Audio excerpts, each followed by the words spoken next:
बिस्मिल्लाहिर्रहमानिर्रहीम। अस्सलाम वालेकुम स्टूडेंट्स। आज के लेक्चर में हम बात करेंगे exercise 10.2 class 11 chapter number 10 question number 8। इससे पहले भी मैंने चैप्टर नंबर 10 के कुछ 10.2 के लेक्चर बनाए हैं, वो भी आप यूट्यूब पे देख सकते हैं। आज हमारा लेक्चर होगा क्वेश्चन नंबर 8। साइन अल्फ़ा में गिवन है 4/5, कॉस बीटा में गिवन है 40/41। शो हमने करना है sine alpha minus beta is equal to 133/205। तो हमें गिवन क्या है? हमें गिवन है साइन अल्फ़ा। साइन अल्फ़ा है 4/5। तो इसका हम यूज़ करके हम बाकी जो है ना प्रूफ करेंगे। सबसे पहले हम इसका फिगर बना लेते हैं। ये हमारे पास एक राइट ट्राइंगल है जिसका हम, ये पॉइंट बी है, इस पॉइंट का नाम सी रख लें, इस पॉइंट का नाम ए। ये एंगल हमारे पास आ गया अल्फ़ा। अब साइन का मतलब है ये perpendicular over hypotenuse, perpendicular over hypotenuse. इस बात का ये मतलब है कि इस वक्त ये हमारे पास परपेंडिकुलर है और ये हमारे पास हाइपोटेन्यूस है। इसकी वैल्यू क्या आ गई? 5। Perpendicular over hypotenuse. तो अब हम इसको प्रूफ करते हैं कि इसके बराबर है। तो by Pythagoras theorem, by Pythagoras theorem, Pythagoras theorem क्या है? ये पहले भी हम इससे वाकिफ़ हैं। फिथागोरस थ्योरम का मतलब है कि पर हाइपोटेनियस यानी ए सी का square is equal to base इस वक्त हमारे पास है ए बी का स्क्वायर और परपेंडिकुलर हमारे पास बी सी का स्क्वायर। अब ए सी की वैल्यू हमारे पास 5 है, 5 का स्क्वायर। ए बी हमें मालूम करना है और बी सी की वैल्यू है हमारे पास 4 का स्क्वायर। ये हो गया 25 ए बी का स्क्वायर प्लस आ गया 16। तो 25 माइनस 16 इज इक्वल टू आएगा हमारे पास ए बी का स्क्वायर। तो कुल मिलाकर हमारे पास इसकी वैल्यू आ गई 9 is equal to A B का स्क्वायर। दोनों तरफ अंडर रूट लें तो हमारे पास आएगा, इसकी वैल्यू क्या आएगी? 3। तो ए बी हमारे पास आ गया बच्चों 3। अब हमारे पास दूसरी जो वैल्यू है वो कॉज अल्फ़ा है। कॉज अल्फ़ा हमें गिवन है, कॉज अल्फ़ा है हमारे पास 3/5। और हमें कैसे पता चला ये कॉज अल्फ़ा 3 और 5 है? क्योंकि हमें मालूम है कि अभी जो हमने फाइंड आउट किया है ये बेस है। तो बेस ओवर हाइपोटेनियस, ये बेस है, ये हाइपोटेनियस है, तो हमारे पास क्या होता है? Cos alpha. कॉज अल्फ़ा भी हमने मालूम कर ली। कॉज बीटा हमें ऑलरेडी गिवन है, कॉज बीटा है हमारे पास 40/41। अब दोबारा से हम कॉज बीटा भी निकालना, कॉज बीटा तो है, कॉज अल्फ़ा भी है, इसका मतलब है कि हमें साइन बीटा निकालना पड़ेगा। तो साइन बीटा निकालने के लिए दोबारा से हम मसला फिसागोरस लगाएंगे, अगेन बाय फिथागोरस थ्योरम। दोबारा से फिथागोरस थ्योरम का हम यूज़ करेंगे। वो क्या है?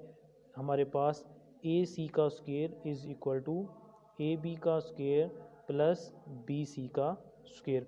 अब इस वक्त जो हमें एंगल मालूम करना है वो हमें मालूम करना है बीटा। अब वो बीटा हम यहाँ से दोबारा से इसकी फिगर बना लेते हैं। ये हमारे पास एक ट्रायंगल है सी बी ए, ये एंगल हमारे पास बीटा, पहले ये अल्फ़ा था, अब हम लेंगे बीटा। तो इसकी वैल्यू उसने बताई हुई है, कॉस बीटा की वैल्यू है हमारे पास 40/41। अब कॉस क्या होता है? बेस ओवर हाइपोटेनस, ये बेस आ गया, ये हाइपोटेनस आ गया। इस वक्त इसका मतलब है हमें ये मालूम करना है, यानी हाइट मालूम करनी है। तो इस वक्त ए सी हमारे पास क्या है? ए सी है हमारे पास 41 का स्क्वायर, ए बी हमारे पास है 40 का स्क्वायर और बी सी हमें मालूम करना है। तो 41 का जब हम स्क्वायर करेंगे तो हमारे पास आएगा 1681, 40 का आएगा हमारे पास 1600 प्लस बी सी की वैल्यू हम मालूम करेंगे। तो 1 माइनस 1600 बी सी का होल स्क्वायर, ये हमारे पास आएगा 81। तो जब हम बी सी का दोनों तरफ स्क्वायर रूट लेंगे तो हमारे पास आएगा बी सी की वैल्यू आ जाएगी बच्चों 9। ठीक है, बी सी हमने फाइंड आउट कर लिया। लेकिन हमारा जो मेन टारगेट है वो हमने मालूम करना है साइन अल्फ़ा माइनस बीटा। तो हम यहाँ पर लिखेंगे साइन अल्फ़ा माइनस बीटा। अब साइन अल्फ़ा माइनस बीटा किसकी इक्वल होता है? Sine alpha cos beta minus cos alpha और साइन बीटा, ये हमने फाइंड आउट करना है। तो sine alpha minus beta is equal to sine alpha cos beta की वैल्यू लगाएं। साइन अल्फ़ा की वैल्यू हमारे पास 4 ओवर क्या है? 5।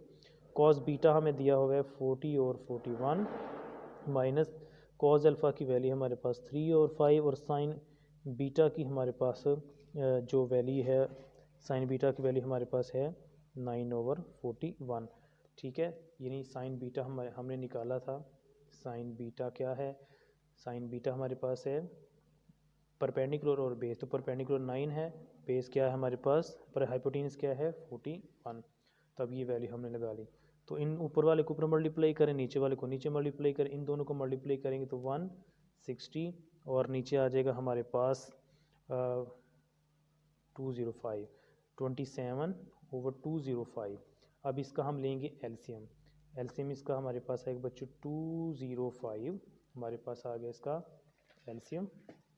एलसीएम आ गया 205, तो इधर आ जाएगा 160 - 27, तो ये आएगा 133/205। ये हमारे पास आ गई बच्चों इसकी राइट हैंड साइड। तो ये हमने इसका प्रूफ किया। इसी तरीके से हमारे पास जो क्वेश्चन नंबर 9 है वो भी अब इसी फार्मूले के तहत जो है ना फाइंड आउट कर लेंगे।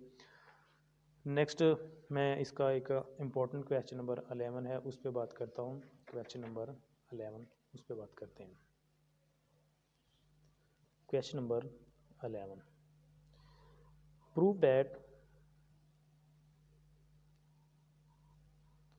cos 8 degree minus sine 8 degree over cos 8 degree plus sine 8 degree proof करेंगे tan। तो ज़रूरी नहीं होता कि आप लेफ़्ट हैंड साइड ही लेंगे, जो आपको इजी लगती है, जो साइड जिस साइड से आप इजीली उसको प्रूफ कर सकते हैं वो हम ले लेते हैं। राइट हैंड साइड लेंगे तो राइट हैंड साइड हमारे पास tan 37 डिग्री।